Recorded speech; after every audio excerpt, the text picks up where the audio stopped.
به گزارش رسانه‌های غیردولتی ایران و منابع محلی در پی کشته شدن دو برادر در روستایی در سردشت آذربایجان غربی، شرایط سخت امنیتی ساکنان این روستا را وادار به ترک خانه‌هایشان کرده است. جزئیات بیشتر در گزارش همکارم شپوئل عباسی. اهالی روستای گزلی آلان از توابع شهرستان سردشت چند روزی است که روزگارشان خوش نیست. بر اساس گفته منابع محلی، پس از انتشار خبر کشته شدن دو برادر به نامهای لطیف و رؤوف علیخانی و بازداشت چند کولبر از اهالی گزلی آلان، مردم منطقه به نشان اعتراض به پاسگاه نیروی انتظامی یورش برده و بازداشت شدگان را آزاد کردند. ساکنان روستای گزلی آلان سردشت میگویند پس از وقوع این اتفاقات و از آنجا که نیروی انتظامی روستا را محاصره و آب و برق منطقه را قطع کرده، وادار به ترک خانه‌هایشان شدند.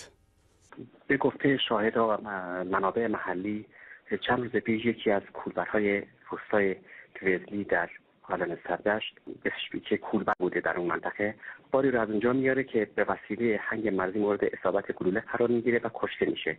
و برادر ایشون هم به اسم لطیف علیخانی به خونخواهی ایشون مأمور پاسگاه هنگ مرزی رو میکشه که بعدا این منجر به دخالت نیروی انتظامی و رفتن به روستا و زد و خورد بین مردم و نیروهای انتظامی و بعد از اون عده‌ای از مردم از ترس روستا را خالی میکنن و به روستاهای همجوار میرن، به کوهستان پناه میبرن.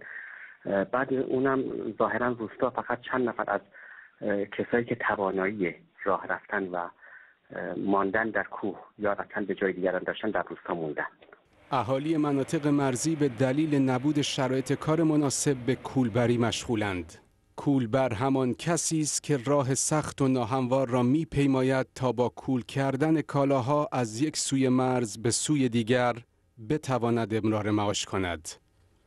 هنگ‌های نیروی انتظامی مستقر در مرزها میگویند کولبران قاچاقچی‌اند و آنها را هدف میگیرند. این مسئله‌ای که الان در مرزهای کردستان، مناطق کردنشین در ایران میگذره، مسئله‌ای است که شورای عالی امنیت ملی باید خیلی پیشتر به فکر این مسئله میافتاد. هم مسئولان محلی هم، نماینده‌های مجلس، کسانی که کار به دست هستند، استاندارها، اینا باید به فکر بودن که این بازارچه‌های مرزی رو باز کنند. در دولت نهم قرار بود که منطقه سردشت و بانو و مریوان به صورت بازارچه‌های مرزی به تصویب دولت برسه و اونجا به صورت کارت‌های پیره‌وری مردم بتونن کالاهاشون رو وارد بکنن. ولی متاسفانه این طرح در مجلس رد شد. البته شنیده میشه که دوباره قرار طرح در مجلس مطرح بشه و این مسئله حل بشه. این مسئله باعث شده که مردمی که هیچ کارخونه ندارن، کاری ندارن، به کار کولبری، آوردن کالا از اون طرف مرز به این طرف به خاطر امرار معاش روزانه‌شون دست بزنن. اما در این مرزهای سخت، فاصله زندگی تا مرگ پیدا کردن باری برای جابجایی تا چکاندن ماشه یک تفنگ است. شپوئل عباسی، صدای آمریکا.